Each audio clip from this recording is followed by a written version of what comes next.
নমস্কার বন্ধুরা, বসুধা কিচেনে আপনাদের সকলকে স্বাগত। আমার আজকের রেসিপি পনিরের তরকারি। বন্ধুরা, পনির তো আমরা সকলেই বিভিন্নভাবে বানিয়ে থাকি, তবে একবার এইভাবে বানাবেন, খুবই ভালো লাগবে খেতে। এইভাবে রান্না করা পনির ভাত, রুটি, লুচি, পরোটা সমস্ত কিছুর সাথেই খুব ভালো লাগে। আসুন দেখে নেওয়া যাক কিভাবে এই রেসিপিটা তৈরি হয়। এর জন্য আমি একটা পনিরের পিস নিয়ে নিয়েছি।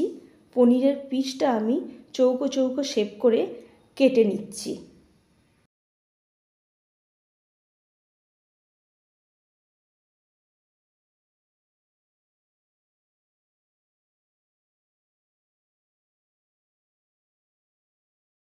পনিরগুলো কেটে নেওয়া হয়ে গেছে, আমি একটা জায়গায় তুলে নিচ্ছি। এবার গ্যাসেতে একটা কড়া বসিয়ে দিয়েছি। এর মধ্যে লবঙ্গ, এলাচ, দারুচিনি, জয়িত্রী একসাথে একটু গরম করে নেব।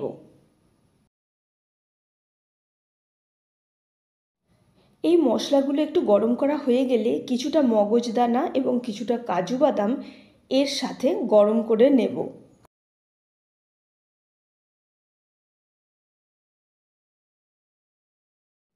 হালকা একটু লালচে ভাব এলে নাবিয়ে নেব। এবার এগুলো জল দিয়ে একটু বেটে নেব।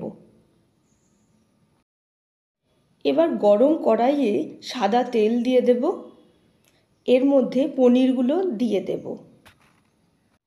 পনিরগুলো একটু ভাজা হতে দিয়ে আমি একটা মশলার পেস্ট তৈরি করে নেব। এই মশলার পেস্টটা তৈরি করার জন্য একটা টমেটো নিয়ে নিয়েছি। টমেটোর বোঁটার দিকটা কেটে ফেলে দিচ্ছি। তারপর মাঝখান থেকে দুটো পিস করে নিচ্ছি। এই টমেটোর সাথে ধনিয়া পাতা, কাঁচা লঙ্কা আর আদা একসাথে বেটে নেব। এদিকে পনিরগুলো প্রায় ভাজা হয়েই এসেছে। এগুলো আমি নর্মাল টেম্পারেচারে রাখা একটু জল নিয়েছি জায়গায়, সেই জলের মধ্যে তুলে নিচ্ছি। এবার পনির ভাজা তেলের মধ্যেই জিরে আর কাঁচা লঙ্কার ফোড়ন দিয়ে দিলাম।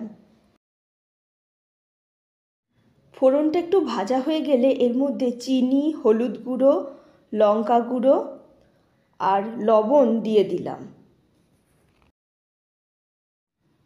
ভালোভাবে নেড়ে নেব।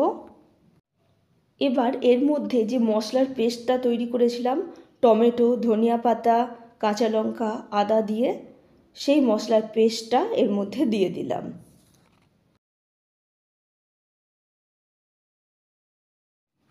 মশলাটা একটু ভালো করে ভেজে নিলাম, তেল না ছাড়া পর্যন্ত।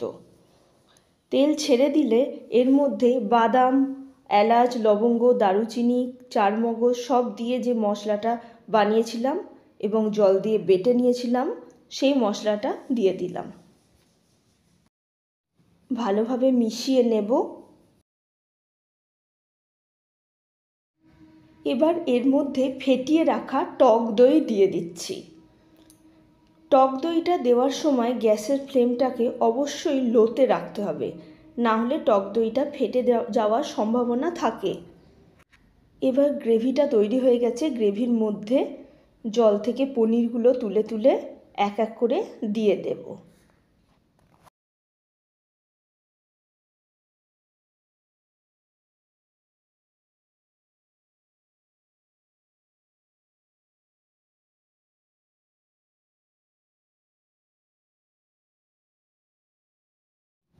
গ্রেভিটা খুব ঘন করব না, একটু পাতলা রাখবো। এবার এর মধ্যে ধনিয়া পাতা ছড়িয়ে দিয়ে নাবিয়ে নেব জায়গায়।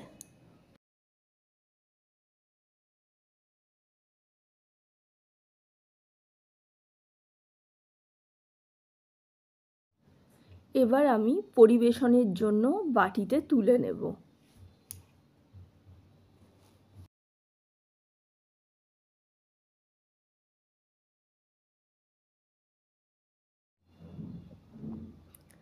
দেখুন বন্ধুরা, গ্রেভিটা কত সুন্দর ঘন হয়ে গেছে। এই রেসিপিটা ভাত, রুটি, লুচি, পরোটা সব কিছুর সাথেই ভালো লাগবে।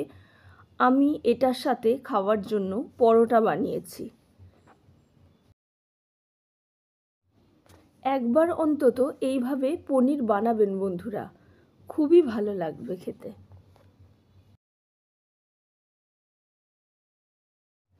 দেখতেও যেমন সুন্দর, খেতেও সেরকমই সুস্বাদু।